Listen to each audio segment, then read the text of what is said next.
2020년 4월 26일 하나님의 말씀입니다. 마태복음 5장 13절부터 16절입니다. 너희는 세상의 소금이니 소금이 만일 그 맛을 잃으면 무엇으로 짜게 하리요? 후에는 아무 쓸데없어 다만 밖에 버려져 사람에게 밟힐 뿐이니라. 너희는 세상의 빛이라. 산 위에 있는 동네가 숨겨지지 못할 것이요 사람이 등불을 켜서 말 아래에 두지 아니하고 등경 위에 두나니 이러므로 집안 모든 사람에게 비치느니라. 이같이 너희 빛이 사람에게 비치게 하여 그들로 너희 착한 행실을 보고 하늘에 계신 너희 아버지께 영광을 돌리게 하라. 아멘. 사랑하는 성도 여러분, 안녕하세요. 유상선 목사입니다. 오늘까지 이렇게 SNS를 통해서 예배를 드리게 되었습니다. 소망하기는 지금 이렇게 줄어들고 있는 코로나가 완전히 잠잠해져서 다음 주부터는 저희가 온전하게 교회에서 모여 예배를 드릴 수 있기를 소망합니다. 그렇게 될 수 있도록 꼭 기도해 주시기 바랍니다. 여러분, 민물하고 달리 바닷물은 짠물이잖아요. 바닷물은 짠물인데 바닷물 속에는 뭐가 들어있어서 짠물이죠? 다 아시겠지만 소금이 들어있습니다. 소금이 몇 퍼센트 들어있을까요? 3%가 들어있다고 합니다. 바닷물 속에는 소금이 3%가 들어있습니다. 그래서 짠물입니다. 짜기 때문에 이 소금이 내는 역할이 있죠. 소금은 음식물을 썩지 않게 하고 소금은 음식물의 맛을 냅니다. 이런 역할을 하고 있습니다. 그래서 바닷물이 썩지 않게 하고 또 바닷물로 다시 소금을 만들어서 음식의 맛을 내는 그런 역할을 하고 있는 것입니다. 질문을 한 가지 한다면 바닷물에는 소금이 어떻게 있나요? 바닷물에는 소금이 있는데 어떻게 있냐면 녹아 있습니다. 오늘은 이 녹아 있다라고 하는 말씀을 중심으로 해서 하나님의 말씀을 묵상해 보고자 합니다. 지난주에는 새로운 시대가 열렸는데 이 새로운 시대에 우리 교회가 할 수 있는 일이 무엇인가? 첫 번째로는 교회는 군중에서 제자로 옮겨와야 된다. 이 수없이 많은 군중이 모여 있으면 만족하던 교회에서 이제는 군중에서 제자를 길러내는 교회로 변화되어야 한다라고 하는 말씀을 나눴습니다. 오늘은 이제 모이는 교회, 군중은 모이는 거죠. 군중은 모여서 존재합니다. 그런데 제자들은 흩어져서 존재합니다. 그래서 코로나 사태 때문에 우리가 모이지 못했는데 본격적으로 많이 살펴보았던 흩어지는 교회로서 교회, 이 말씀을 한번 살펴보도록 하겠습니다. 교회는 흩어져야 됩니다. 왜냐하면 교회는 군중이 아니라 제자들이기 때문이다 라고 말씀할 수 있겠습니다. 소금은 아까 바닷물 속에 녹아서 존재합니다. 이 세상 속에 그리스도인들이 몇 퍼센트죠? 우리 교회만 해도, 우리나라만 해도 약 17%, 18%가 된다고 합니다. 그런데 아까 바닷물에는 소금이 3%가 있는데 우리 한국 사회 속에는 그리스도인이 17, 8%가 있다고 하니까 많게는 20%도 넘죠. 그렇다면 소금이 있기 때문에 바닷물이 짠맛이 나는 것처럼 이 한국 사회 속에서는 그리스도인이 있기 때문에 그리스도의 맛이 나야 합니다. 왜냐하면 그리스도인이 있으니까요. 3%보다 훨씬 많죠. 그래서 아주 진하게 그리스도의 맛이 나야 됩니다. 근데 우리도 그리스도인이지만 그리스도인들의 맛이 나지 않죠. 왜 그럴까요? 존재하는 방식이 다르기 때문입니다. 바닷물에서는 소금이 녹아서 존재합니다. 그런데 이 세상 속에서는 그리스도인들이 녹아서 존재하지 않습니다. 그냥 모여서 존재합니다. 군중으로 모여서 존재합니다. 그렇기 때문에 녹지 않았다라고 말할 수 있겠습니다. 녹지 않으니까 맛이 나지 않습니다. 그냥 우리끼리 있을 뿐입니다. 그래서 맛이 나지 않아요. 오늘 말씀처럼 너희는 세상의 소금이니 소금이 마실 그 맛을 잃으면 이렇게 얘기할 수도 있습니다. 소금이 만일 녹지 않으면 무엇으로 짜게 하리요? 후에는 아무 쓸데없어 다만 밖에 버려져 사람에게 밟힐 뿐이니라. 우리가 녹지 않으면 정말 밖에 버려져 사람에게 밟힐 뿐이니라. 지금 어쩌면 교회가 그리스도인들이 세상에게 밟힘을 당하고 있지 않습니까? 그것은 바로 우리가 녹지 않기 때문입니다. 소금이 녹아서 바닷물에 존재하는 것처럼 이 세상 속의 그리스도인들은 녹아서 존재해야 되는 것입니다. 근데 녹지 않으니까 맛이 나지 않으니까 밟힐 뿐입니다. 너희는 세상의 소금이니. 여기서 너희는 누구입니까? 너희는 군중을 말하는 게 아닙니다. 지난 시간에 배웠듯이 5장 1절에 예수께서 무리를 보고 산에 올라가 앉으시니 무리 제자들이 나온지라. 여기서 너희는 세상의 소금이라고 할 때 너희는 제자를 말하는 것입니다. 여러분은 제자입니까? 그냥 군중입니까? 다 제자가 되고 싶을 것입니다. 그런데 내가 제자를 추구한다면 주님은 우리에게 이 세상의 그리스도의 맛을 잃어버린 책임을 제자의 책임이다 라고 말씀하고 있다는 것입니다. 우리의 책임입니다. 제자가 되고자 하는 우리의 책임입니다. 슬기교회는 군중의 교회로 머무르고 싶지 않죠. 그런데 우리는 제자가 되고 싶죠. 그런데 세상이 그리스도의 맛이 나지 않는다면 그것은 우리 책임입니다. 소돔과 고모라가 죄악이 많아서 멸망하지 않았습니다. 의인 10명이 없어서 멸망했습니다. 그래서 세상이 타락한 책임은 우리 책임입니다. 내가 제자라고 한다면 더욱더 우리의 책임입니다. 근데 우리가 뭘 잘못해서 그랬을까요? 우리가 나쁜 짓을 많이 했나요? 우리가 악한 일을 많이 했나요? 물론 그런 면도 있겠죠. 그런데 중요하게 보고자 하는 것은 우리가 뭐 세상 사람들보다 특별히 악하고 나쁘고 막 그래서가 아닙니다. 우리가 녹지 않았기 때문입니다. 즉, 세상 속으로 흩어지는 교회로서 역할을 하지 않았기 때문이다라고 하는 것입니다. 초대교회의 사도행전 8장에 보면 초대교회가 너무 좋았죠. 예루살렘 교회가 서로 너무 좋았습니다. 서로 사랑하고 초대교회의 그 모습들을 가지고 있었습니다. 그렇기 때문에 서로 너무 좋으니까 흩어지지 않으려고 했어요. 그랬을 때 주님이 박해를 보내셔서 흩었습니다. 흩어지는 교회가 되었습니다. 제자들이 흩어지자 세상 곳곳에 복음이 전달되기 시작을 했습니다. 그리고 그리스도의 맛이 나기 시작을 했습니다. 바로 이것입니다. 소금은 녹아야 합니다. 녹는다라고 하는 것은 흩어져서 세상 속에 교회로 존재해야 되는 것입니다.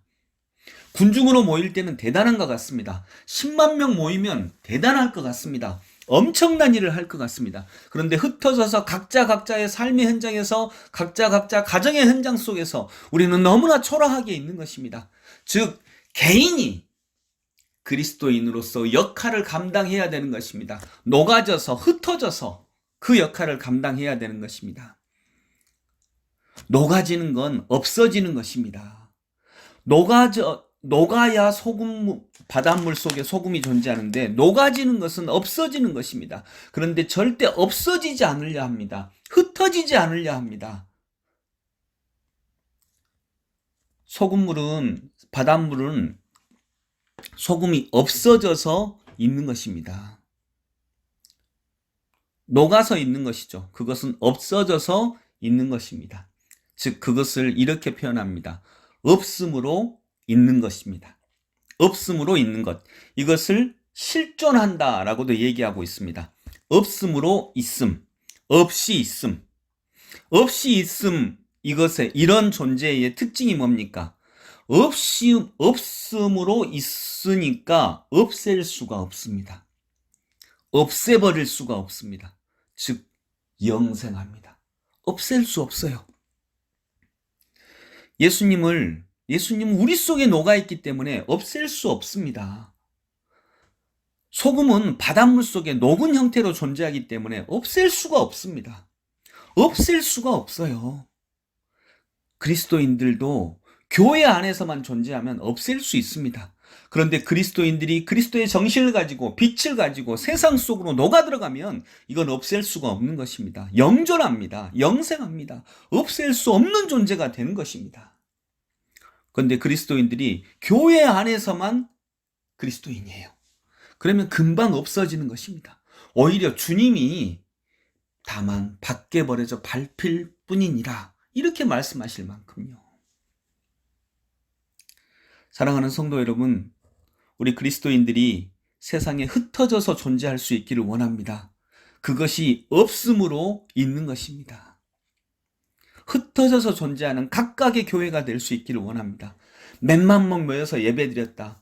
수없이 수만 명 모여서 찬양했다. 이걸로 존재하는 것이 아니라 우리 한 사람 한 사람이 자기 삶의 현장 속에서 그리스도인으로서 삶을 살아갈 때에 정말 없음으로 있게 되는 놀라운 역사가 있는 것입니다. 이것이 예수님의 뜻입니다. 너희는 세상의 빛이라. 산 위에 있는 동네가 숨겨지지 못할 것이요 사람이 등불을 켜서 말 아래에 두지 아니하고 등경 위에 두나니 이러므로 집안 모든 사람에게 비치느니라. 네, 이것이 빛입니다. 이렇게 존재할 때 세상의 빛입니다. 그리고 이렇게 존재할 때 주님은 우리 그리스도인들을, 교회를 세상 높이 들려서 사용하실 것입니다. 그리고 우리 때문에 세상이 밝아질 것입니다. 옛날 초 같은 경우에도 보면 이렇게 연결돼 있죠. 초 심지가 타지 않아요. 어떻게 타지 않을까? 기름과 연결되어 있기 때문입니다. 그래서 우리도 우리 노력으로 하면 타버립니다. 근데 성령님과 예수님과 연결되어 있으면 타지 않습니다. 또 연결되어야만 그리스도인입니다. 연결되지 않고 나 혼자 빛을 발하는 것은 금방 바닥이 납니다. 금방 타버립니다. 사라져 버립니다. 없어져 버립니다. 내가 뭐 때문에 이렇게 바보짓 해야 돼? 라고 없어져 버리는 것입니다. 이같이 너희 빛이 사람 앞에 비치게 하여 그들로 너희 착한 행실을 보고 하늘에 계신 너희 아버지께 영광을 돌리게 하라. 지난번 5분 설교 때 말씀을 드렸지만 그 이야기를 한 번만 더 하고자 합니다. 착한 행실. 우리 그리스도인이 해야 될 일 중에 하나가 저는 이런 부분이라고 생각을 합니다. 병을 낫게 하고 엄청난 기적을 베풀고 이런 일도 중요하겠지만 그거보다 단호하게 저는 더 중요하다고 생각하는 일이 바로 이런 일입니다. 유튜브에서 보셨고 몇 년 전에 실제로 미국에서 일어난 일이라고 합니다. 한 초등학교 아이가 병에 걸렸습니다. 안타깝게도 암에 걸렸습니다. 소아암에 걸린 거죠. 암에 걸리면 여러분 다 알다시피 머리가 빠집니다. 근데 초등학교 학생이 머리가 빠져서 학교에 옵니다. 얼마나 그 마음이 슬펐을까요?